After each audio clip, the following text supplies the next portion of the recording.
A continuación, Medicina Ecológica.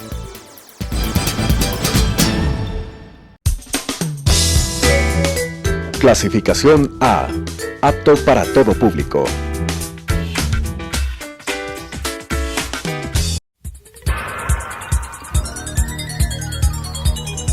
Las opiniones vertidas en este espacio por la producción y dirección del programa son de exclusiva responsabilidad de sus autores y de quienes intervienen en ellos.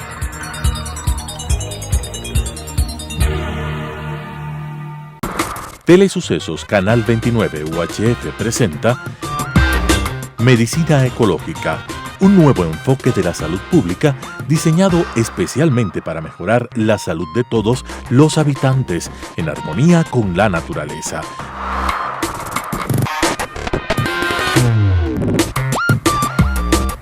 Con la conducción del Dr. Walter Mena Ordóñez. Medicina Ecológica.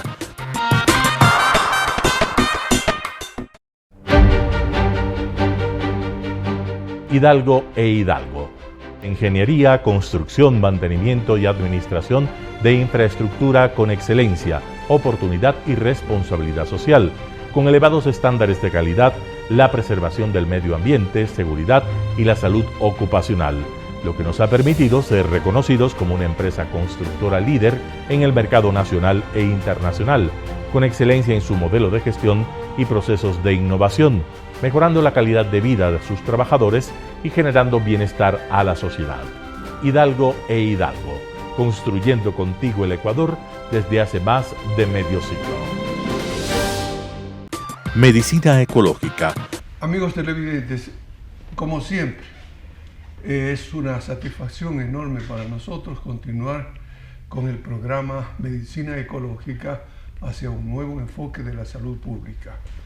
En esta oportunidad tenemos la grata satisfacción de tener nuevamente al doctor César Paz y Miño como invitado y vamos a hablar sobre temas apasionantes, yo diría alucinantes inclusive, de la salud, de la medicina, longevidad, envejecimiento, genética y genómica. La longevidad es el martirio de los matemáticos actuariales, porque ninguno de ellos, por más buenos que sean, acá en el Ecuador y el mundo, han podido solucionar el problema de que si calcularon la longevidad para 70 años promedio y se les va a 80 años, ¿quién paga esos 10 años de diferencia? Allí está el problema. Y la semana pasada tuvimos a un experto al que le hacíamos la pregunta. Vamos a tener la oportunidad de entrevistarlo en otras ocasiones, porque es un tema tremendamente complejo. Pero ahora tenemos con nosotros, y le agradecemos siempre. Gracias. Por su visita, por haber aceptado nuestra invitación, a César Paz y Miño. Él no es matemático actuarial, pero es un investigador científico de la genética y la genómica, que nos va a hablar desde el punto de vista de la genética y la genómica, qué es la longevidad y qué es el envejecimiento. Bienvenido, mi estimado César. Bueno, muchas gracias por la invitación. Estos son dos términos que tienen mucha estrechez entre ellos, ¿no? La longevidad es el periodo que vives y el envejecimiento es todo este proceso que biológicamente tiene una explicación en el funcionamiento de las células y al final el funcionamiento de longevidad, años de los genes. Vividos. Pues, por ejemplo, uno puede ver la longevidad de los medir el envejecimiento y la longevidad en un cultivo de células. Un cultivo normal, para ver la diferencia tremenda, ¿no? Tú le puedes mantener dividiéndose máximo una sola célula unas 20 veces, 20 traspasos de cultivo, digamos así.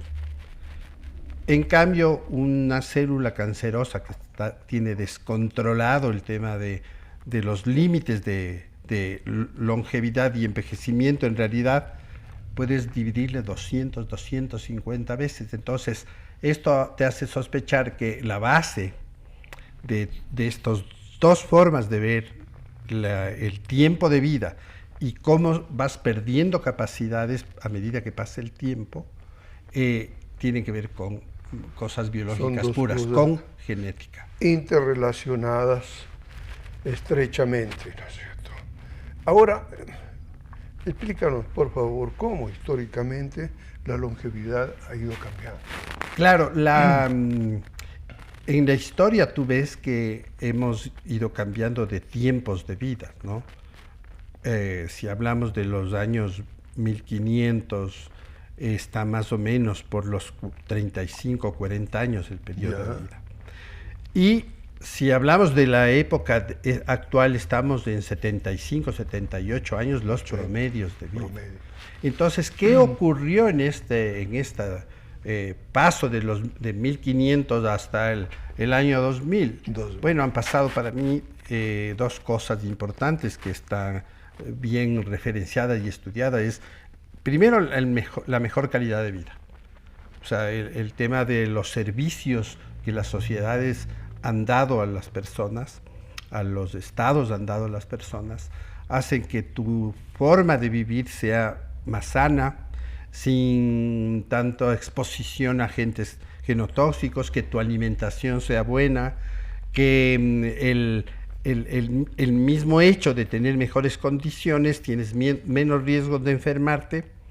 Si hay mejores condiciones de salud, tienes menos riesgo de que algo te ocurra, y eso ha hecho que se prolongue el periodo de vida, sumado a que los genes tienen una capacidad, digamos, natural, propia, de limitar la vida de las células y de los individuos. Ya, pero según lo que acabas de decir, me parece formidable.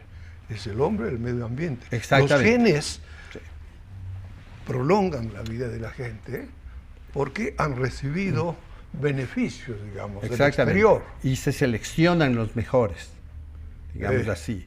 Hay una presión si tienes mejor ambiente. Mejor ambiente, ¿no es cierto? Mejor alimentación, mejor servicios de salud. En fin, todo, que eso en evolución es una presión selectiva favorable. Exacto. ¿Selectiva de qué? De genes. Ahora, veamos, de frente a esto, ¿cómo es el envejecimiento de las células? Porque ahora, con la secuenciación, sabemos exactamente cuáles son los genes que están produciendo ese envejecimiento. En unos casos acelerado, en otros casos menos acelerado. Exactamente. Para ejemplificar esto, tenemos el caso de los peruanos, de los bolivianos, de los mineros bolivianos, que ahora tienen un promedio de vida de 40 y 50 años, respecto de nosotros los ecuatorianos. También tercermundistas, pero con vivimos promedio 80. Claro, explícanos el envejecimiento. El envejecimiento es un proceso de eso, que tiene que ver con las capacidades genéticas, ¿no? En un momento determinado de estas divisiones celulares que hablábamos y del proceso de vida, empiezan a aparecer características nuevas de funcionamiento de los genes. Por ejemplo, uno de los más importantes, que en las zonas terminales de los cromosomas hay una región que se llaman telómeros. Los telómeros empiezan a acortarse, y al acortarse hay una disminución de una enzima que se llama telomerasa. La telomerasa, ¿qué hace? Es cuidar la funcionalidad de las células. Entonces, si tengo menos, la probabilidad de vivir disminuye. Curiosamente, en el cáncer, la telomerasa está alterada. ¿Y por qué comparo con el cáncer? Porque el cáncer podría decirse que es la inmortalidad de las células, ¿no? Se divide, no hay quien les pare. Pero las células normales no, hay un freno. El freno son los genes. La telomerasa, hay otros genes que tienen que ver con la oxidación de los elementos celulares, y la oxidación es un factor que hace que los genes se bloqueen. Entonces, todo esto viene genéticamente determinado. O sea, también debemos entender que el envejecimiento tiene que ver con la muerte. Y la muerte tiene que ver con el reemplazo de generaciones en función de habilidades y digamos, determinantes evolutivas. O sea, ¿por qué morir? Porque necesitas recambiar la especie total. Y entonces tienes el proceso de envejecimiento que está asociado al proceso de muerte. Ya, en la parte de envejecimiento y enfermedad, hoy se ha determinado a través de la secuenciación innumerables enfermedades directamente vinculadas con el envejecimiento. Es decir, este deterioro de los telómetros, deterioro una enzima, ¿no? Que es la que deja de funcionar. Sí. De la telomerasa. ¿Qué enfermedades? Bueno, hay algunas que son ejemplos incluso muy curiosos, ¿no? Hay una que se llama progeria, que es una que, digamos, podrías asociar que cada año que pasa, estas personas tienen procesos de envejecimiento como de 7, 10 años. Entonces, claro, cuando tienes 7 años, 8 años, tienes como una edad entre 70 y 80 años. Eso sería tu físico. Esta enfermedad es producto de un solo gen, la progeria. El síndrome de Down envejece muy rápido, entonces también hay una zona, unos genes que están en el cromosoma 21, que al estar triplicados en el síndrome de Down, aceleran los procesos de envejecimiento. Y bueno, hay otro síndrome que se llama el de Werner, que es un síndrome que también produce envejecimiento temprano. Las células entran en este proceso de senescencia, de envejecimiento. Y así podemos hablar de algunas más. El Alzheimer tiene un componente tremendamente importante de genes. No sabemos exactamente cuáles, pero hay genes que determinan este deterioro del sistema nervioso y de la función de las células cerebrales. Entonces, hay mucha experiencia sobre el tema de cómo los genes están influyendo y determinando el envejecimiento, ¿no? Y incluso cuando tú comparas gemelos, y tú ves que gemelos que han vivido separados, el proceso de envejecimiento es casi similar. La correlación es altísima, entre el 90-95%. El uno envejece en tal edad, el otro también. Entonces eso hace ver que el componente genético es determinante en el tema de envejecimiento.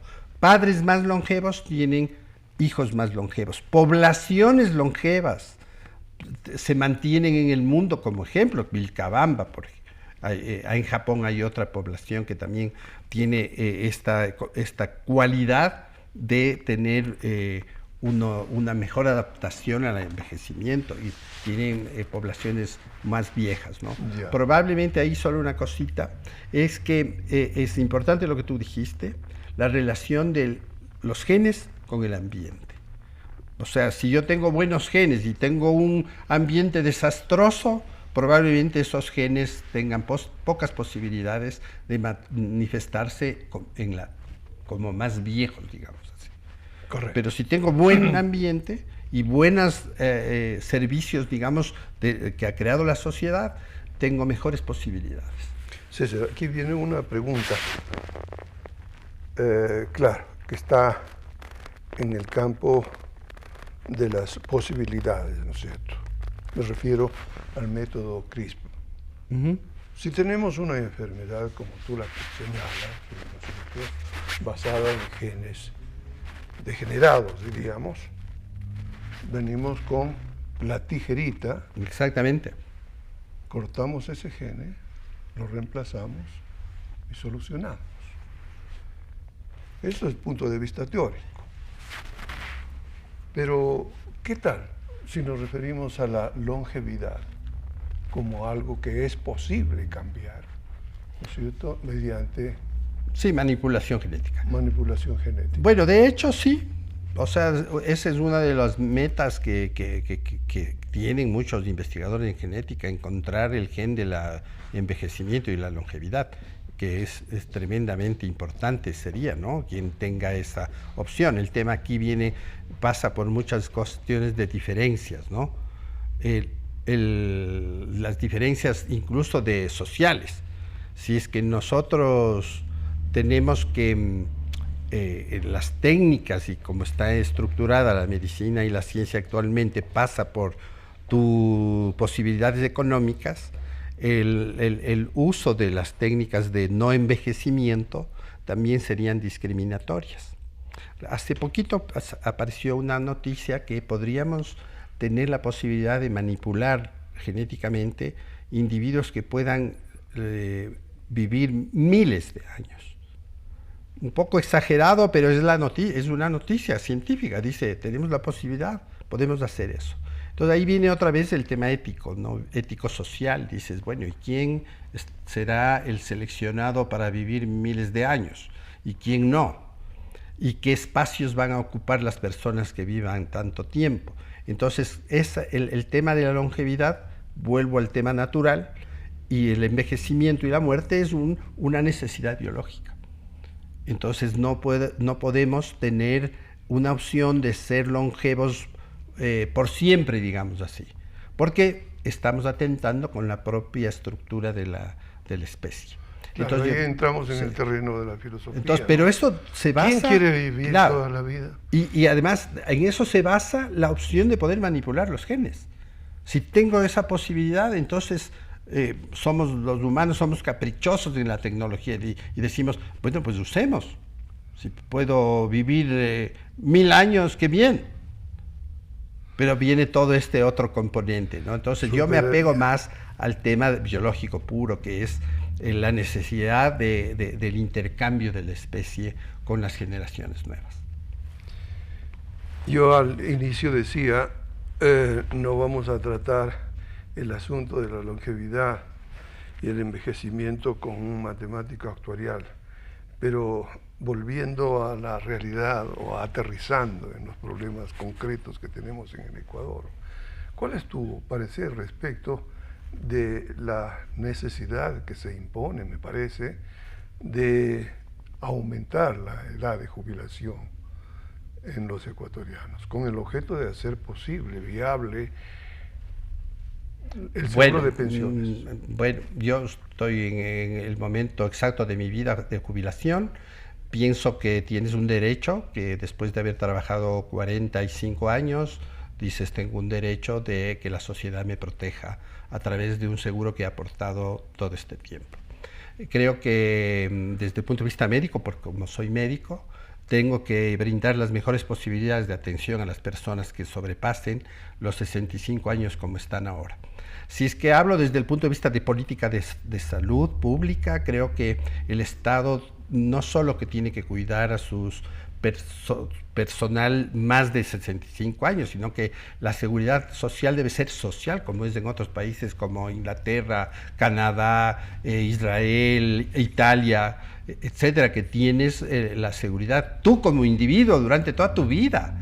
Entonces yo apunto más bien por ahí, ¿no?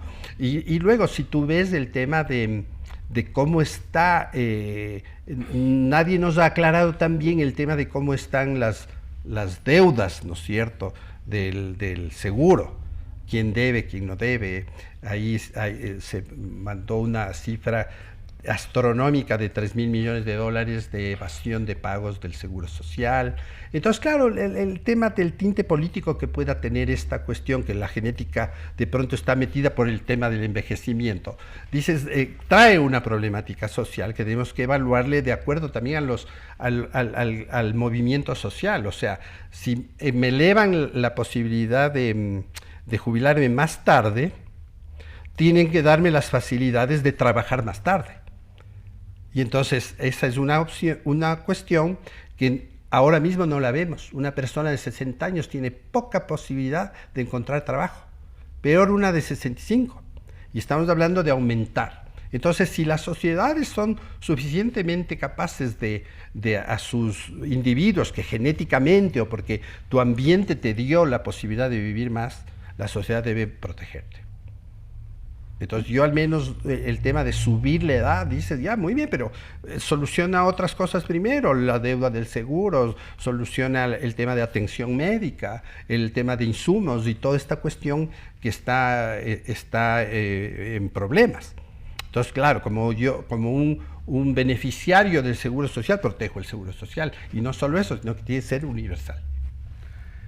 Bien, volviendo al principio. Estamos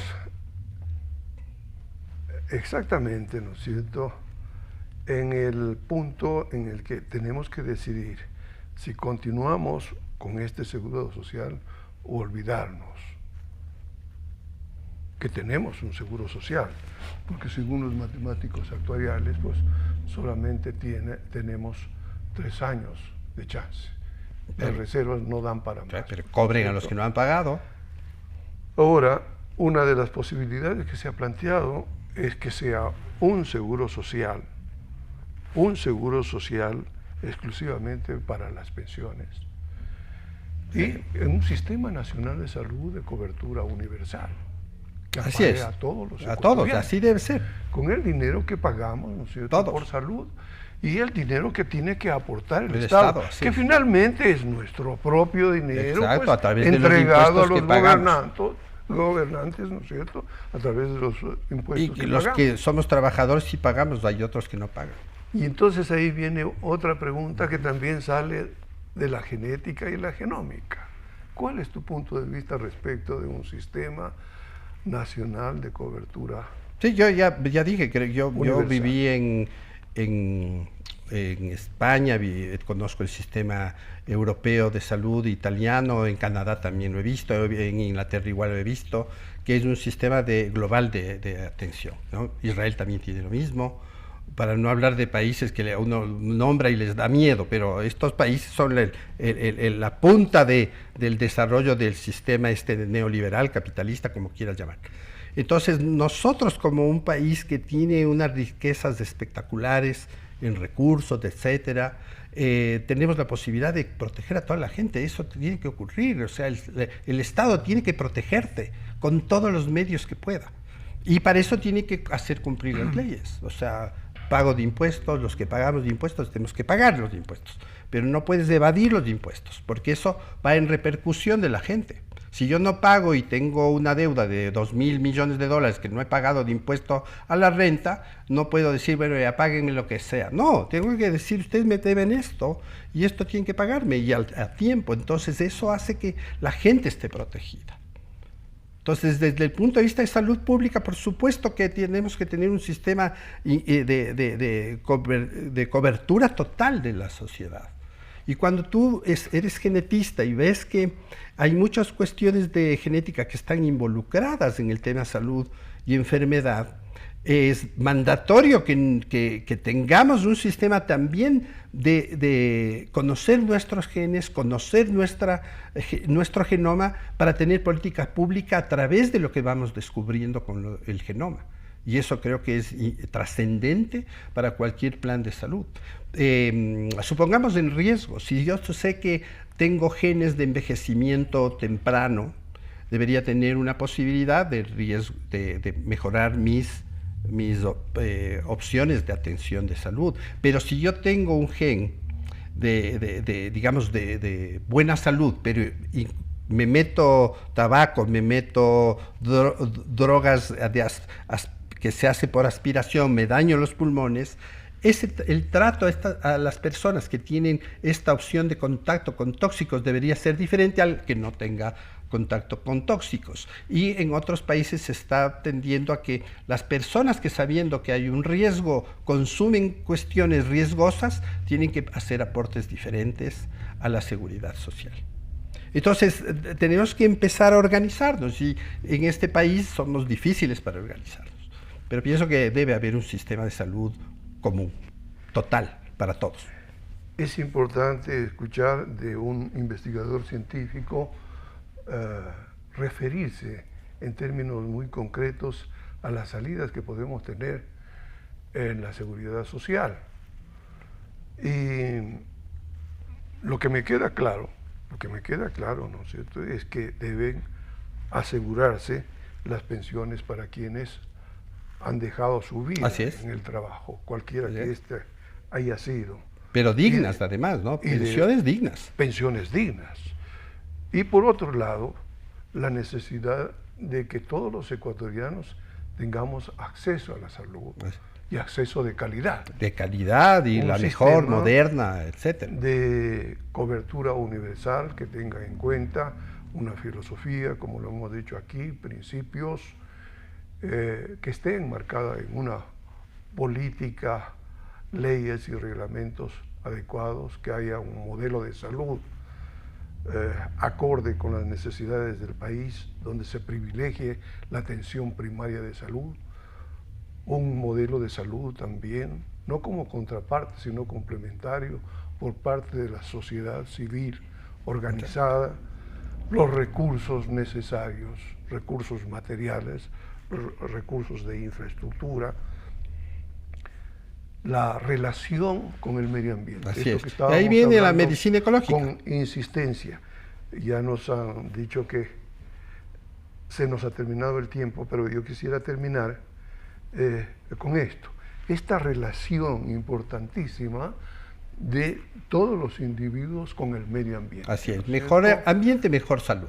Y las instituciones, naturalmente, que tienen que surgir a propósito de esta nueva concepción de la salud pública.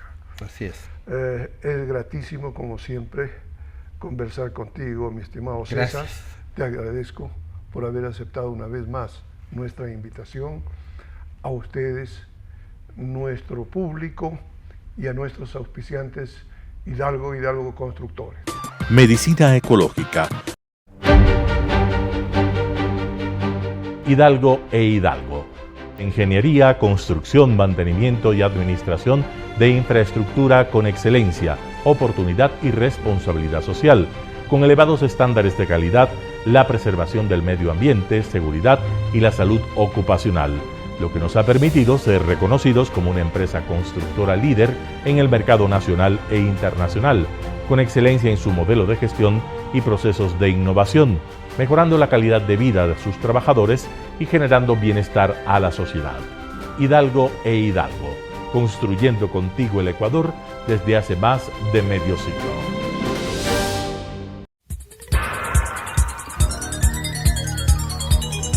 Las opiniones vertidas en este espacio por la producción y dirección del programa son de exclusiva responsabilidad de sus autores y de quienes intervienen en ellos.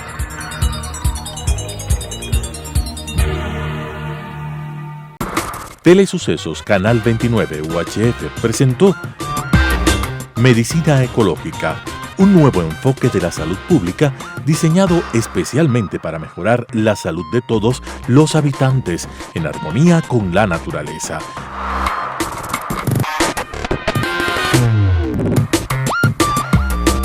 Con la conducción del Dr. Walter Mena Ordóñez. Medicina Ecológica,